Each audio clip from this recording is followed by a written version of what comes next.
ஒரு பூ இரண்டு மதிப்பு. அகன்ற மாளிகை ஒன்றில் தனலட்சுமி என்ற பணக்கார பெண்மணி வசித்தார்.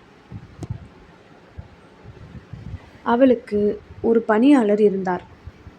பெயர் மலர்.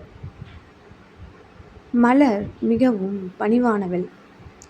ஆனால் யாருடைய கண்ணிலும் படாமல் வீட்டின் வேலைகளை மட்டுமே செய்து கொண்டிருந்தாள். தனலட்சுமி தன் மாளிகை தோட்டத்தை பெருமையாக கருதினாள். அங்கே மிகவும் அரிதான மஞ்சள் ரோஜா ஒன்று பூத்திருந்தது. ஒரு நாள் மாலை தனலட்சுமி தனது அறையின் ஜன்னல் வழியே தோட்டத்தை பார்த்தபோது ஒரு அதிர்ச்சியை கண்டாள்.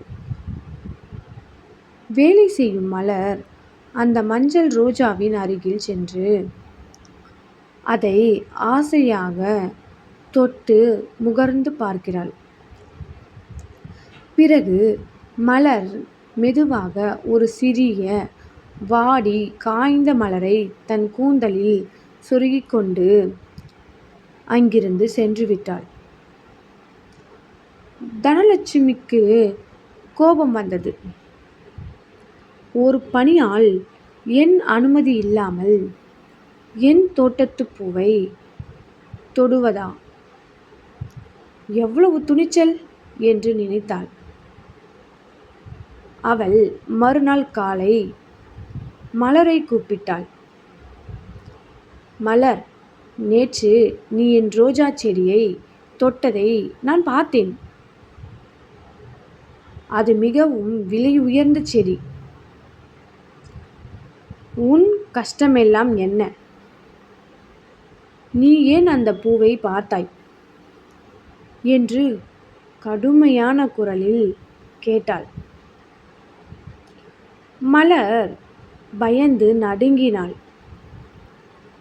மன்னிக்க வேண்டும் அம்மா, நான் அதை திருடவில்லை. அந்த மஞ்சள் ரோஜாவை போல ஒரு பூ என் அம்மா எனக்கு சின்ன வயதில் பரிசளிப்பார். எனக்கு பூக்கள் வாங்க பணம் இல்லை. அதனால் ஒரு கணம் அந்த பூவின் வாசனையை மட்டுமே சுவாசித்துவிட்டு வந்துவிட்டேன். வேறு எந்த தவறும் செய்யவில்லை என்றாள் கண்ணீருடன். தனலட்சுமி மலரின் கூந்தலில் இருந்த காய்ந்த பூவை பார்த்தாள். அது என்ன பூ? அது வாடி போயிருக்கிறதே என்று கேட்டாள். மலர் மெதுவாக, இது ஒரு கருவேப்பிலை பூ அம்மா. காலையில் குப்பை தொட்டியில் கிடந்தது. ஆனால் என் அம்மா சொல்லுவார், ஒரு பூவின் மதிப்பு அது எவ்வளவு விலை உயர்ந்தது என்பதில் இல்லை, அது எவ்வளவு அன்புடன் கொடுக்கப்பட்டது என்பதில்தான் உள்ளது என்றாள். தனலட்சுமி மௌனமாகி போனாள். 1000 ரூபாய்க்கு வாங்கிய மஞ்சள் ரோஜாவை விட குப்பை தொட்டியில் கிடைத்த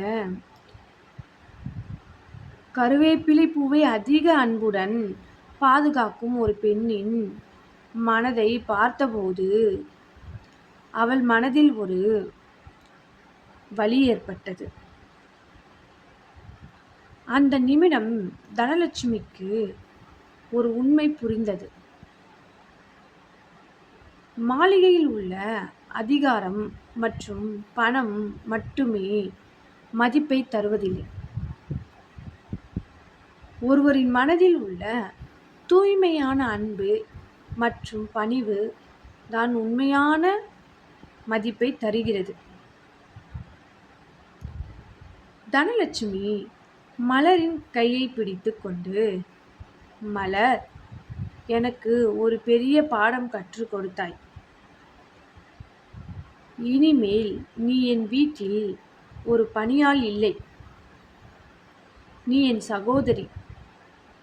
தினமும் காலையில் அந்த மஞ்சள் ரோஜாவை உனக்காகவே செடியில் விட்டு விடுகிறேன். நீ தினமும் அதை முகர்ந்து பார்க்கலாம். வாசனையை மட்டுமல்ல, நீ விரும்பினால் அதை பறித்து கொள்ளலாம் என்றாள். மலர் வியந்து கண்களின் நீள் வழிய தனலட்சுமியின் கைகளை பிடித்து வருடினாள்.